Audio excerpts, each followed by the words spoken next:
Good morning, Achieve Charter School. It is so good to be here today. It is Wednesday, April 21st, 2021. Oh, it feels good. Wildcat Wednesday. I'm ready for this. Hey, can you please stand at attention? Salute. Pledge. I pledge allegiance to the flag of the United States of America and to the republic for which it stands, one nation, under God, indivisible, with liberty and justice for all. Nice job. You can have a seat. Show me a good slant. Sit up nice and straight. Make sure there's nothing in your hands and that you're super focused. This week we've been talking about self-awareness. Like you're aware of yourself. Monday I told you that there's all these different ways you can be aware of yourself, including you're the only one that can really know what you're feeling and what you're thinking inside.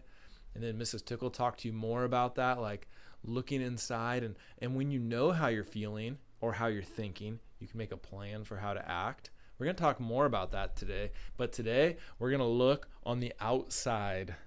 So this is also challenging for us. As you can tell, I'm moving all around. I kind of move around a lot when I'm talking. I'm aware of that. I have to be self-aware. I have to know what's going on with my body. So today we're going to talk about knowing what's going on with your body, making sure that your body is safe, making sure that your body is giving other people enough space. And that's not just because of COVID. You might want to talk about your space bubble. Like, I feel comfortable if people give me a little space.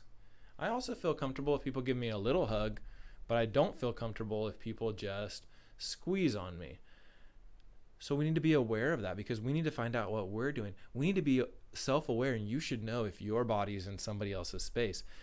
And then you have to figure out a plan to control that. So I have a few points for you to discuss with your class this morning. Talk about this. Oh, hold on just a second. It's coming. It's coming here. Okay, I had the wrong slide up. So here we go. We're going to discuss different ways you can be aware of your body. How do you need to be aware of your body on the playground? What should your body be doing? Okay. Number 2, what should your body be doing when you're in line? And number 3, what should your body be doing in the classroom? Teachers, go whichever direction you need to on this. Make sure it fits with your class and what's going on in there. And students, let's just be aware of this. When we really know what's going on with our body, we can make good choices, and it makes our whole environment, our whole school, our whole family life, everything a lot better. Have a great day, Achieve.